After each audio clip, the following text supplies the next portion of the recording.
Pemirsa, pengunduran diri Anas Urbaningrum dari kursi Ketua Umum Partai Demokrat membuat Majelis Tinggi mengadakan rapat mendadak di Cikias. Rapat tersebut membahas langkah-langkah partai selanjutnya dalam menyikapi pengunduran diri Anas Urbaningrum.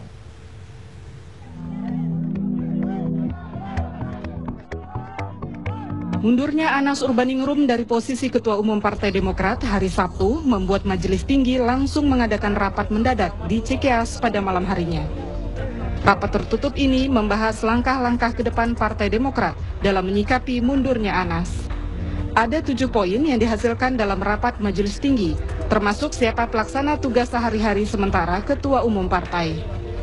Rapat ini dipimpin langsung Ketua Majelis Tinggi Partai, Susilo Bambang Yudhoyono, yang juga dihadiri anggota Majelis Tinggi dan beberapa elit partai, termasuk menteri-menteri dari Partai Demokrat. Selain itu, rapat ini juga sebagai respon dari pidato Anas Urbaningrum bahwa ada kekuatan besar di balik penetapan dirinya sebagai tersangka kasus Hambalang oleh KPK.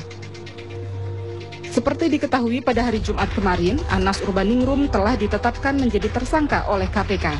Pasal yang dikenakan KPK terhadap mantan Ketua Umum Partai Demokrat adalah gratifikasi saat posisinya menjabat anggota DPR.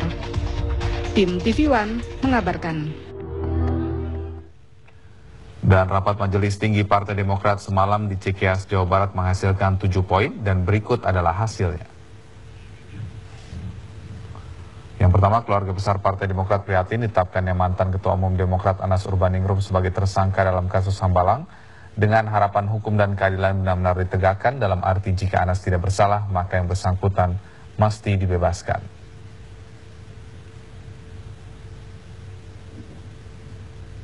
Yang kedua, Majelis Tinggi telah mendengar pernyataan pers Anas sekaligus pernyataan berhenti dari Ketua Umum.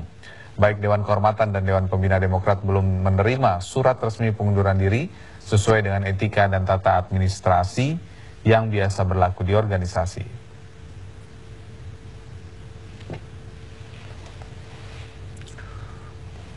Ya, poin ketiganya adalah dengan pengunduran diri Anas Urbaningrum ini untuk sementara maka tugas-tugas di DPP dijalankan oleh 2 wakil ketua umum, sekjen serta direktur eksekutif dalam pelaksanaan tugasnya. Nanti mereka ini harus berkonsultasi dengan Ketua Majelis Tinggi tentang agenda, tugas dan pekerjaan DPP lainnya. Diharapkan meskipun Anas mundur, kegiatan DPP masih bisa berjalan seperti biasa. Kemudian langkah-langkah penyelamatan dan penataan partai yang tengah dilaksanakan sekarang akan tetap berjalan. Semua agenda yang sudah disampaikan pada Rapimnas 17 Februari 2013 kemarin akan sungguh-sungguh dilakukan. Kemudian menanggapi pernyataan mantan Ketua Umum Demokrat yang intinya KPK menjadikan yang bersangkutan sebagai tersangka karena tekanan politik. Nah, di sini Partai Demokrat ternyata menyerahkan kepada KPK untuk memberikan tanggapan.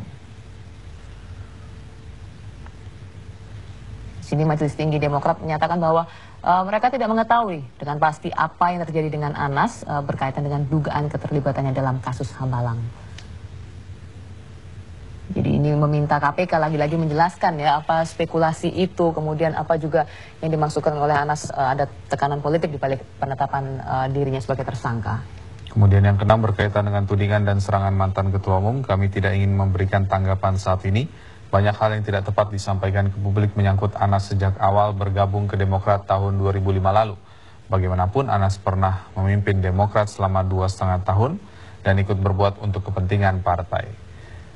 Demokrat memilih tidak menanggapi pandangan sepihak, tudingan dan serangan mantan Ketua Umum Demokrat kecuali apabila sungguh diperlukan. Konsentrasi dan prioritas Demokrat saat ini adalah untuk penyelamatan dan penataan partai dalam rangka menyongsong tugas mendatang.